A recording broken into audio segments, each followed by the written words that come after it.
Helen, welcome to Speaker Spotlight. It's so great to have you here.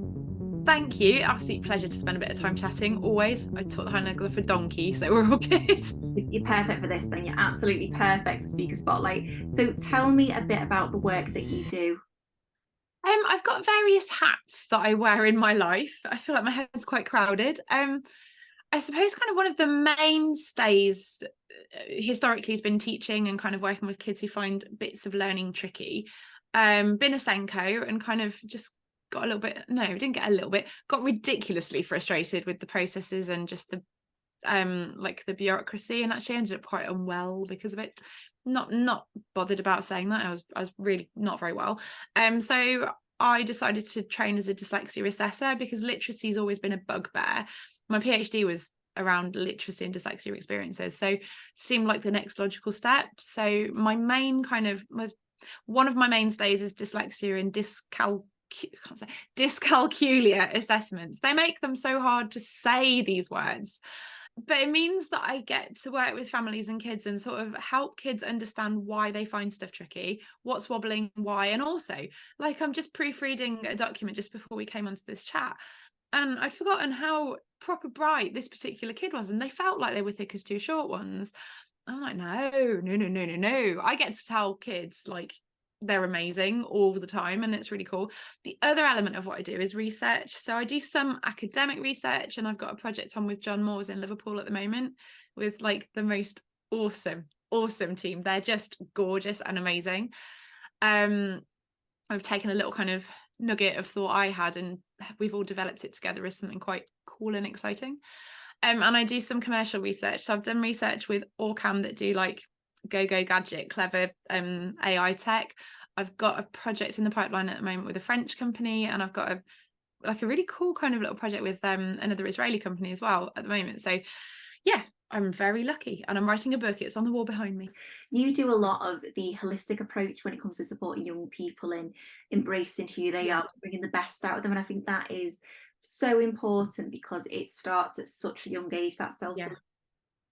Oh God, yeah. Like when you've got I assessed a 8 or 9-year-old. I can't remember exactly. She was like lower end of junior school, and she, like, again, proper clever, like really clever. And she was there going, I can't write my maths down. I have to be really careful with how I write my maths down, because if I make a mistake in my like neatness in maths, then I lose my pen license. And I was just like, what?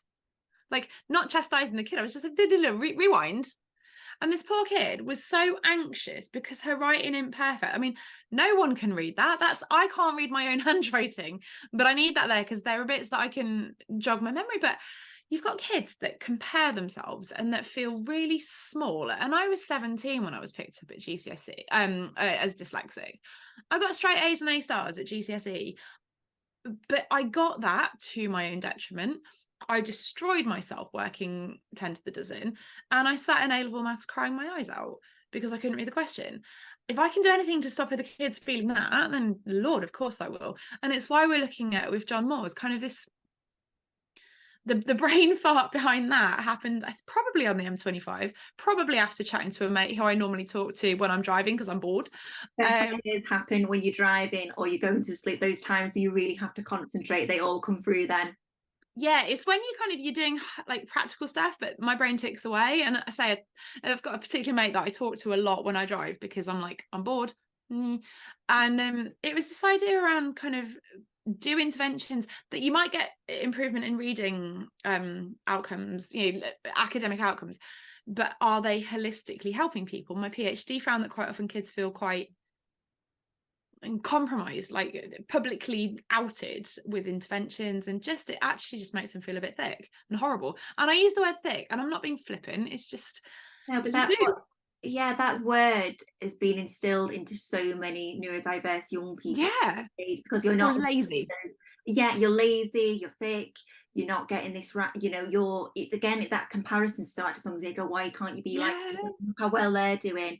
And it's just the way that they're not, the way they're wired, like, it's not about academic ability, it's not about anything. Absolutely. Like people miss that, and that's where when we go into adulthood, that lack of self-esteem comes in. It's almost like your mental health suffers. No, it is. And I've yeah, I've kind of found myself treading this well-being pathway over the last, yeah, like 6 to 12 months, I think. And it stems from those experiences. It stems from my own experiences. Like, I'm a massive plonker with work.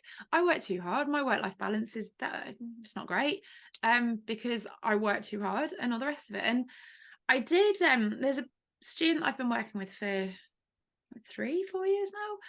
And she's quite a complicated bunny. And I did the level 2, like, introduction to counselling, national college. I can't remember exactly the initials, but I did that just to note that I didn't want to break this kid. Like, she's so cool, but I wanted to understand how to not break children, like, not, to be constructive with her rather than undermine her. And that was a really helpful process. And then growing brain farts around sort of well-being, it's so intertwined. And I spoke at Katrina Cochrane's conference the other week in Cardiff, and like, people, they were so gracious. And I don't know, well-being's got my goat at the moment, so I'm going to go down that rabbit hole for a bit and hopefully be useful. But it is, and that it's that awareness of where to stay with people. And when or even if a teacher gets frustrated and they say that comment, or the peers say that, that stays with that young person and it goes into adulthood, and words can really hurt. And that's Mm. where people like you, it's so important, Helen, to talk kindly to yourself.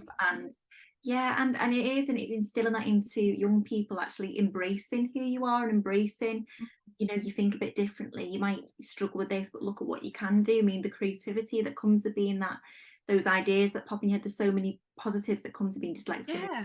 neurodivergent. Oh God, absolutely. And it's like that whole like yin yang thing, like, that's wobbly, but let's balance it with useful, like, constructive. I suppose that's what makes you so passionate about the work that you do, to make people understand, I think so. especially with young people as well. It's a real passion project that you do. Oh God, yeah, I think so. And like, not everyone has the confidence of a grumpy 42-year-old woman with an amazing support network either. The like, differentiating factor with me, I think, and a lot of people, is the cheerleaders I've got supporting me, behind me, under me, around me. They're not under me. That sounds really horrible and rude.